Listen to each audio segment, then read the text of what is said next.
What's that? Alicia, look at the squirrel. Oh, yan na. Ayan na. Run lang, squirrel. No more. Wala na.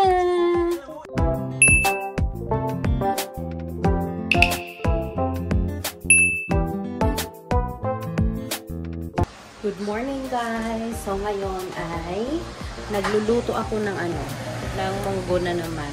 Pumunta pala kami ng Cebu City kanina. Hindi na ako nakapag-vlog kasi nagmadali ako. Gawa nga nitong umaambon. Tapos bit-bit ko yung mga bata. Tapos nakabili ako ng malunggay. Ito, hihimayin ko para ilagay ko sa rep. Ayan. Luto-luto na naman.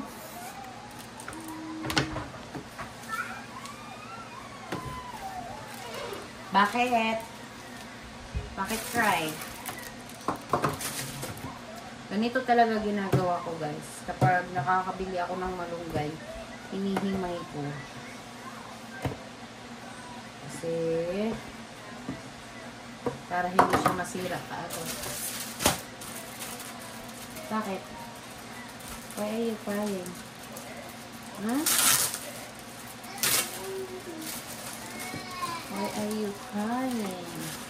Medyo hindi na nga kagandahan eh. Hindi siya sariwa. Kasi nagmo-moist na siya eh. Eh, wala tayong magagawa.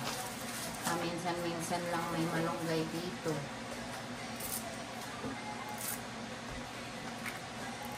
Grabe, nagulat ako sa mga presyo ngayon. Ang mahal na. Kasi nung una, medyo kumalma yung price naman. But ngayon, nagulat ako. Bakit nagmahal?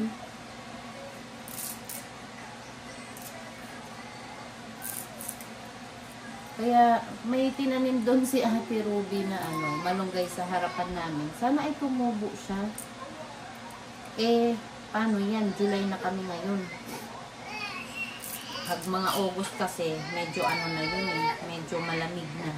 Eh, ang malunggay, hindi siya masyadong okay sa mga malamig.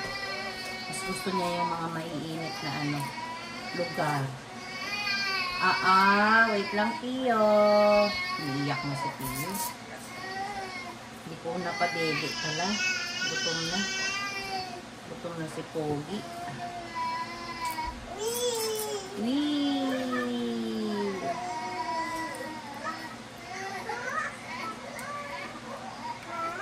Kaya namimiss ko Pilipinas eh. Kasi doon unlimited malunggay. Hindi binibili. Lalo na sa amin, sa Sikihor. Namin yung malunggay doon. Hinihingi lang sa kapitbahay. Saka tanglad.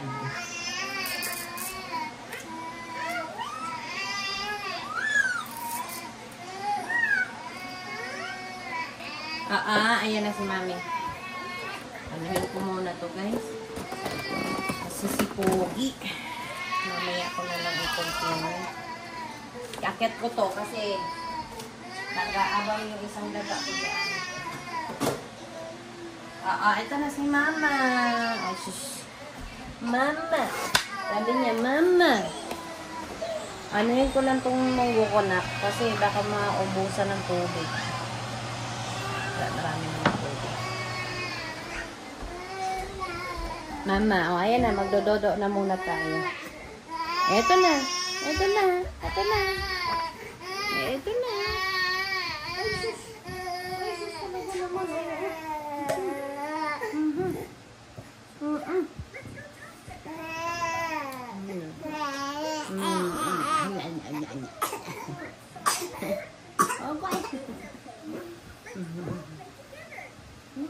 Oo. Iuurong ko lang yung sasakyan, guys, para di na ako matikitan. Hanapan ko lang siya ng ibang spot. Sana ay may bakante pa. Nandito yung mga malunggay. Kaya inatas ko lang. Para lang hindi siya Ay, salamat Friday na ngayon. Hindi ko na kailangan hindi ko na kailangan mag-urong-urong. Ang hirap. Kapag Friday, ay kapag Sabado, Linggo guys, hindi naman kailangan yun uurong. Kaya, okay lang. Ngayon tulog na si Alicia pala. Ayan. Tulog na siya. Maghihimay na, ay natapos ko na yung malunggay himayin. Maghihiwa na ako ng baboy. So, ang liit ng kusina dito guys. Napakasikip. Meron namang washer. Ayan, may washer naman pero hindi ko ginagamit. Hindi ko ginagamit kasi wala pa akong sabon para sa kanya. Iba kasi yung sabon ng washer. Iba. Kaya wala pa. Hindi pa ako makapag washer dyan. Makapag hugas ng plato. So, wala pala akong nabiling chicharon kasi nalimutan ko. And, bumili naman ako ng baboy. So, ito na lang muna yung gagamitin ko. Dadamihan ko na lang. Dadamihan ko na lang ng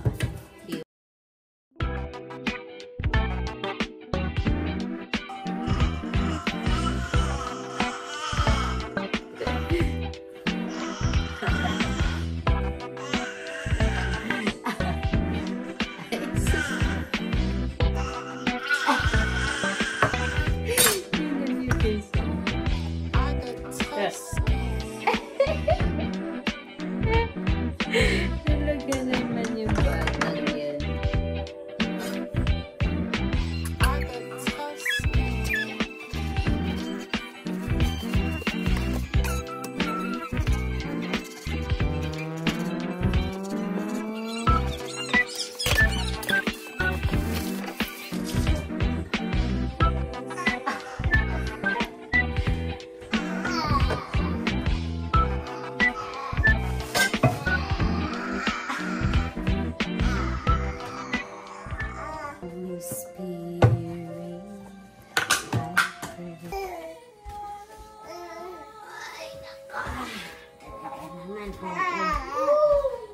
Ethan, you quiet, please.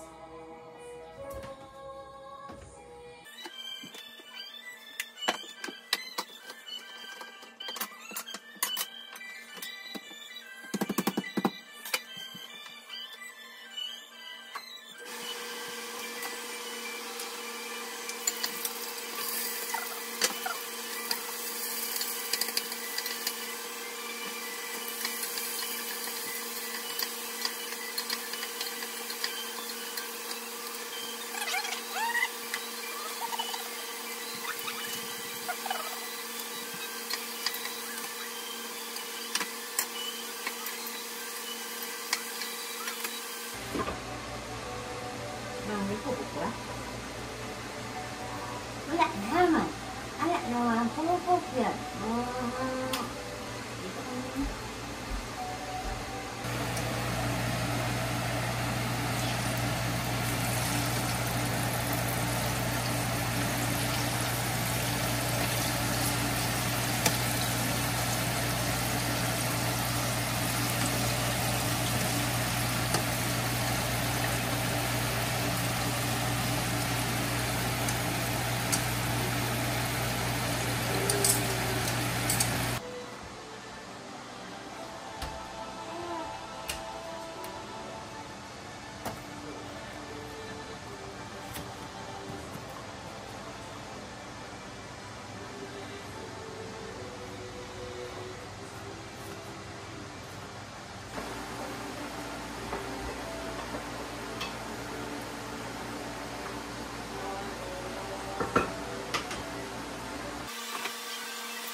Give mo sa kanya yung toya. Tatingin mo lang si Tiyo niya. Para pag malaglag, ilagay sa kanya. Nasa loob niya. Yung toy. Yan, yung yellow. Yung yellow.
Nalulungkot siya pag siya lang isa eh.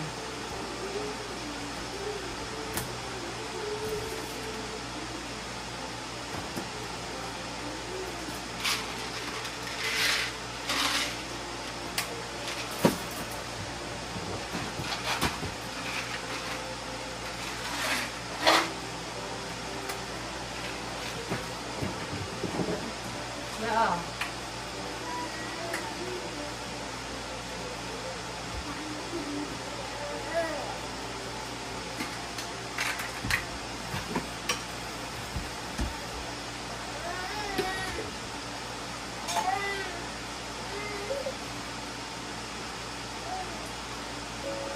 Ibigay mo yung pula sa kanya. Itong red na hawak mo.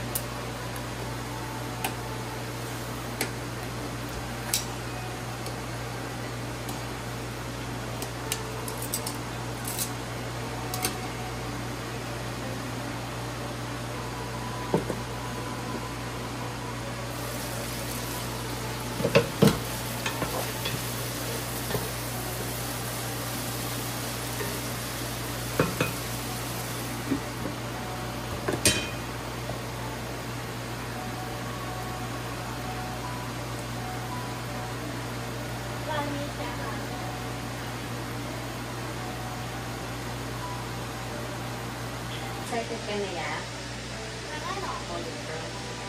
Yeah. Lapit na. Malapit na.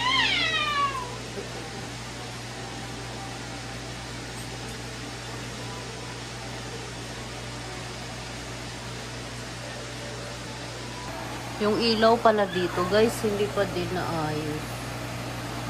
Hindi pa din siya ayos. Pinuntahan kahapon na nag-aayos, pero hindi pa din niya naayos. Wala daw siyang dalang ilaw.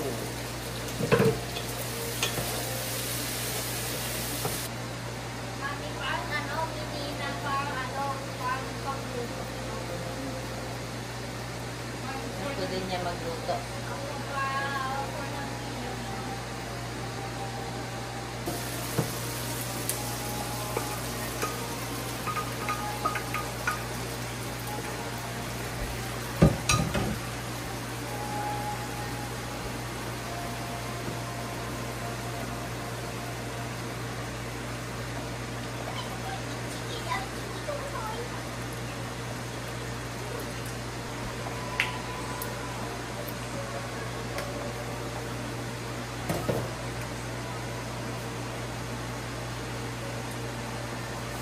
Alam nyo guys, favorite ko talaga to. Ito. Yan. Ang tawag sa amin yan, sa Bisaya, pinakuksan. Kanina kasi sa Seafood City, nakabili ako ng baboy na may balat. Kaya bumili na ako kasi na-miss ko din ba. Malapit na kasi fiesta sa amin, Mount Carmel, ngayong July 16. Kasabay siya ng birthday ni Daddy. Yan, birthday ni Daddy. So, nakakamiss ilang fiesta na ako na hindi naka-attend. Kailan yun? Kailan ako? Ang last ko na fiesta doon is July 2022. Diba? 3 years na. 3 years na ako hindi naka-fiesta doon. Masaya ang fiesta sa sa probinsya. Masaya ang fiesta sa amin. Lahat ng bahay, nagkakatay ng baboy, maraming mga bisita, tapos sa plaza may mga disco, mga event, nakakamiss yung ganun. Ngayon si Pio, nanahimik na siya nung may katabi siya. Sinabihan ni Kuya. As usual guys, makalat talaga. Kasi si Elisha, pinakalat niya.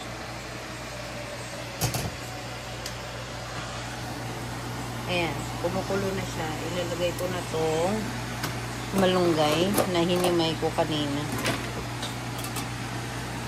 Tagot hahanapan ako ni Daddy mamaya ng ng chicharon. Wala akong chicharon. Okay na yan. Tapos itong malunggay, i-rep ko na to. Para sa susunod na luto na naman. Ako, baka magtitinolang manok. Ayan. Luto na yan guys. Napatayin ko na yan.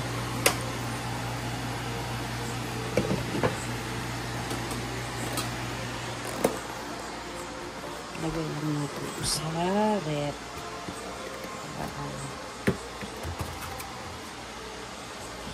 Okay lang yan dyan. Ito, ang nilalagay nito, asin lang. Masarap lang siya sa asin. Mas masarap pag asin lang. Simple lang ba. Pinakuksan.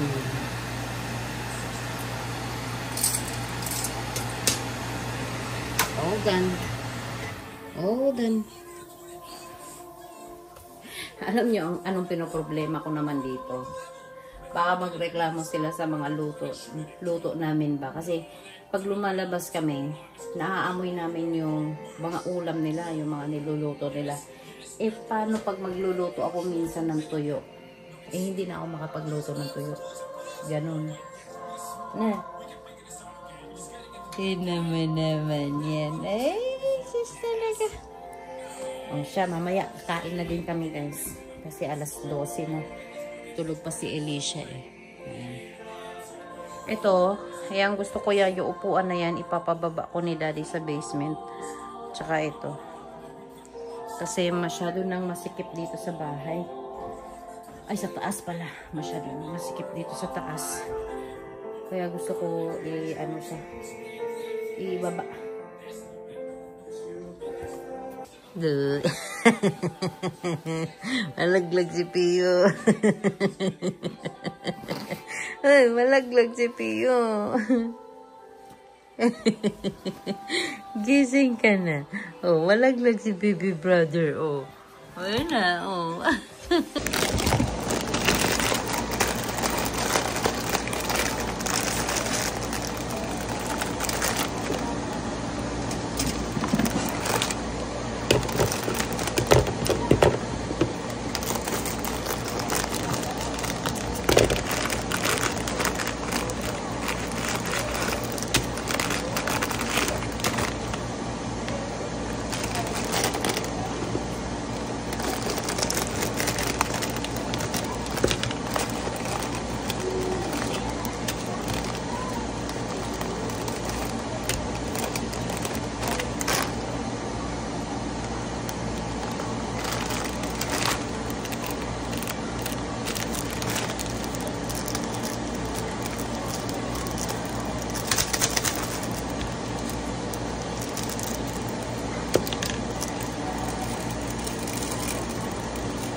And bananas.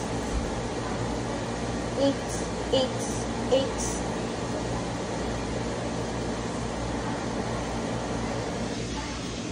Ayan, magluluto lang ako ng noodles, guys. Ito na yung dinner namin. Kasi, nag-request ng mga bata. So, yan na muna yung kakainin namin. Meron pa naman akong nilutong munggo dyan. Yung kanina namin na tanghalian. So, yun ang uulamin din ni Elisha. Kasi, gusto din naman niya din itong noodles. So, yeah.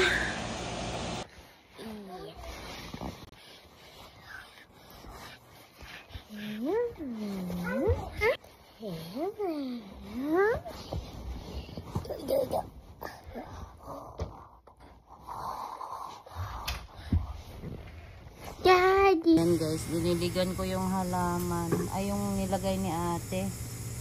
Sana ay may tumubo kaunti. Tapos ito, mga pebbles. Pinupulot ko para ano. Kasi nakakalat siya, oh. Wala na siya doon sa may loob. Elisha, no! Ayan. Tapos silang dalawa nandito.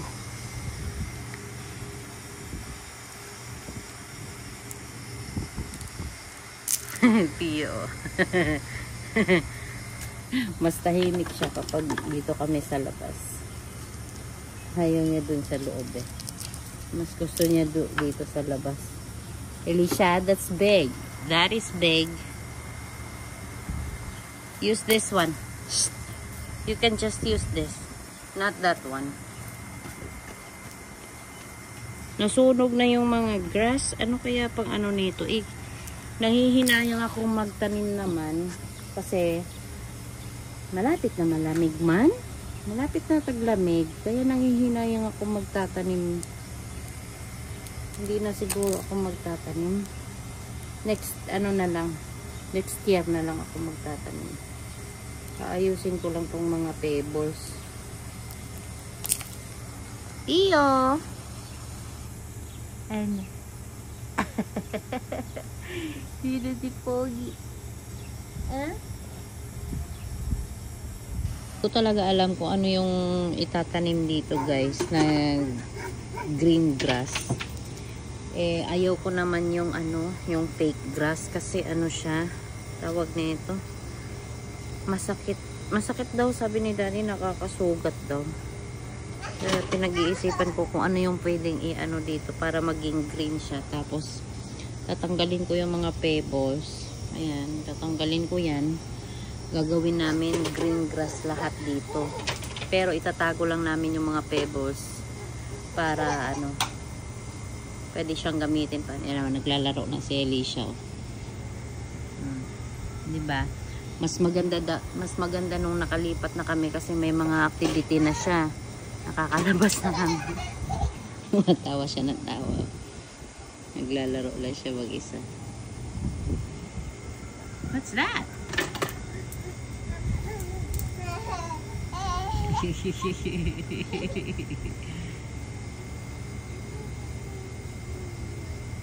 Pio ay nakatingin nila. What is Ate doing? Yeah.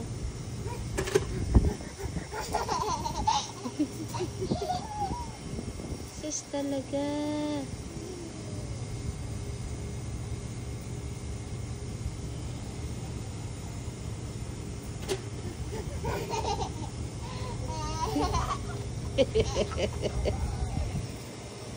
Huwag mo dyan lagay. Doon.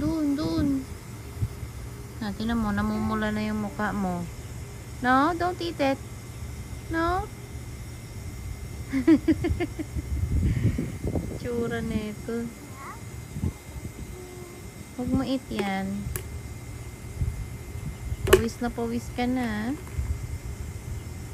Pawis ka na, anak. What's that?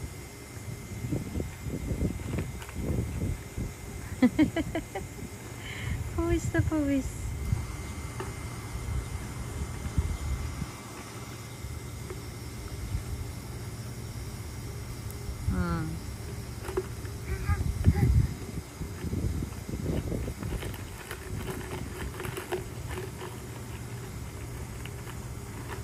Pia naman nag-i-enjoy siya, oh. Nakatingin kay ate, oh. Anong ginagawa, ate? Ate?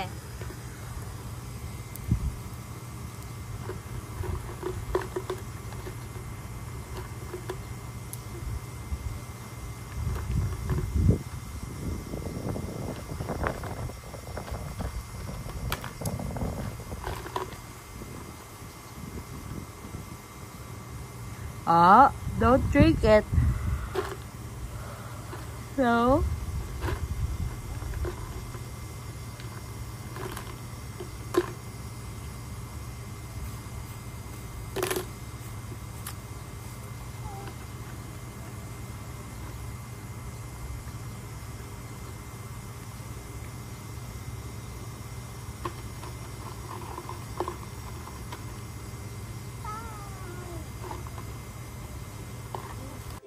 Alam ko na guys kung sino ang salarin ng kung bakit nasusunog yung mga grass sa harapan. Yung pusa dito sa kapitbahay namin, nakita ko umihi siya. Acidic ang ihi ng mga pusa kaya nasusunog yung mga grass. Hindi ko alam kung ano yung gagawin namin yan kapag if ever na magtatanim na kami ni Daddy. Baka masasayang yung mga ano namin or pagsabihan namin siguro tong kapitbahay namin na anuhin niya yung pusa kasi sayang naman yung effort namin kung papagandahin namin yung harapan namin ng mga grass, 'di ba? Sana ay hindi nga lang niya mamasamain kung i-report na namin siya, pagsabihan kasi syempre dito kasi maano sa kanila yung mga animals. Mahal nila yung mga animals dito. Pero sana ay wag naman masamain. Yung hindi naman kami against na pumupunta yung pusa niya dito. Wag lang yung umihi ba? Para hindi mamamatay yung mga halaman. Hindi ko alam bakit hindi siya umiihi doon. Meron naman grass yung harapan ng amo niya. Dapat doon na lang siya umiihi. Dito pa talaga siya, nakita ko pa. Kung ayaw niya maniwala, kung mahuli ko ulit, bibidyohan ko yung pusa para makita niya. Kasi para next year magtatanim kami. Maganda yung harapan namin, hindi yung maraming sunog-sunog na mga namamatay na Kasi namamatay yung mga grass doon nang dahil nga diyan sa sa pusa. Oh. Acid naman talaga ang wiwi. And guys, nilagay ko na yung TV doon para may liwanag kami sa window namin. Yan, medyo okay na si Pio. Ayan o. Dito lang guys yung vlog namin. Maraming salamat sa pagsubaybay ng aming mga daily vlog. And don't forget to like, share, or comment down below. And please subscribe to my channel. See you to our next vlog. Bye!